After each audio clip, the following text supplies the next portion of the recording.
Mga mahal na kapatid, may nagtanong na hindi po natin kapananampalataya tungkol sa ating banal na hapunan.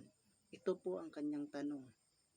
Bakit may abuluyan ang inyong Santa Cena? Utos po ba ng Panginoong Hesus na mag-abuluyan sa banal na hapunan? Please provide biblical verses. Ito po ang tanong ng ating hindi kapananampalataya. Ito po ang sagot. Noong panahon ng Panginoong Hesus, ito ay isinabay niya sa hapunang pangpaskwa o ng kapistahan ng tinapay ng walang libadura, ang kanyang banal na hapunan. Ganito po ang nakasulat sa Marcos 14, ang talata ay 12. Ganito po ang nakasulat. At ng unang araw ng mga tinapay na walang libadura, nang kanilang inihain ang kordero ng Paskwa, ay sinabi sa kanya ng kanyang mga alagad, saan mo ibig kaming magsiparoon at ipaghanda ka upang makakain ng kordero ng Paskwa? Isang pagdiriwang sa mga Hudyo ang kapistahan ng tinapay ng walang libadura. At sa gabi ng hapunang pangpaskwa ay kumakain sila at nagsalo-salo sa kordero o tupa ng Paskwa. Iba ito sa banal na hapunan dahil ito ay talagang kainan. Pagkatapos ng makakain ng hapunang pangpaskwa ay saka isinagawa ng Panginoong Hesus ang kanyang banal na hapunan. Pakinggan po natin ang nakasulat sa Lucas 22, ang talata ay 14 hanggang 15. Ganito po ang nakasulat. At nang dumating ang oras ay naupo siya at ang mga apostol ay kasalo niya at sinabi sa kanila, pinakahangad kong kanin na kasalo ninyo ang kordero ng Paskwang ito bago ako maghirap. Sa Lucas 22, ang talatang 20 naman ay ganito ang nakasulat. Gayon din naman ang saro, pagkatapos na makahapon na sinasabi, ang sarong ito'y ang bagong tipan sa aking dugo na nabubuhos ng dahil sa inyo. Maliwanag ang sabi pagkatapos na makahapon. Ibig sabihin tapos na nilang kainin ang hapunang pangpaskwa, tsaka isinagawa ang pagbabanal na hapunan. Ang mga hintil na naging kaanib sa unang iglesia ay hindi nagdiriwang ng kapistahan ng Paskwa dahil hindi naman sila mga Hudyo. Ang hapunang pangpaskwa ay requirement lamang na gawin ng mga Hudyo. Narito ang dahilan. Basahin natin ang nakasulat sa Exodo 12, ang talata ay 27. Pakinggan po ninyo. Na inyong sasabihin siyang paghahain sa Paskwa ng Panginoon na kanyang nilampasan ang mga bahay ng mga anak ni Israel sa Ehipto, nang kaniyang sugatan ang mga Ehipsyo at iniligtas ang aming mga sangbahayan at ang bayan ay nagyukod ng ulo at sumamba.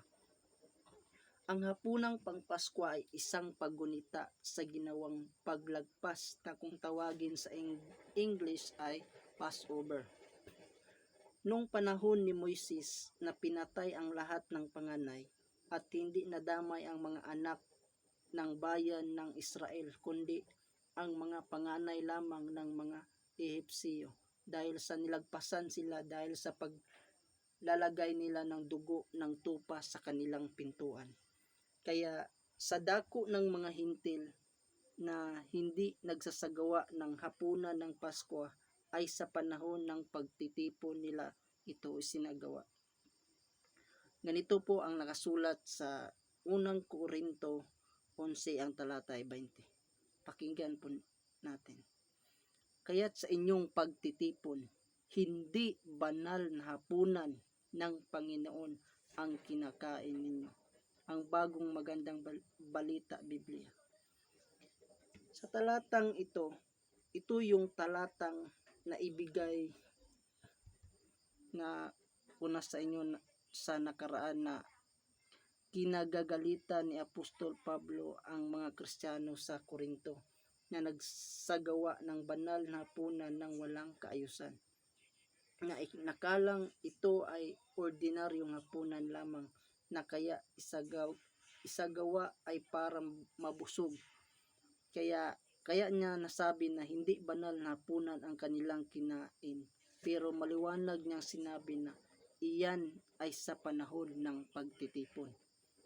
At ang pagtitipon na isinagawa ng mga unang Kristiyano ay ang pagsamba sa Diyos. Ganito po ang nakasulat sa unang Korinto 14 ang talata 26. Ano nga ito mga kapatid? Pagka kayo'y nagkakatipon, ang bawat isa sa inyo'y may isang awit, may isang aral, may isang pahayag, may wika, may isang pagpapaliwanag. Gawin ninyo ang lahat ng mga bagay sa ikatitibay. Ang mga unang Kristiyano na kabilang sa dako ng mga hintil ay nagsagawa ng kanilang banal na hapunan sa kanilang pagtitipon o pagsamba. Kaya ang INC ay ganun din.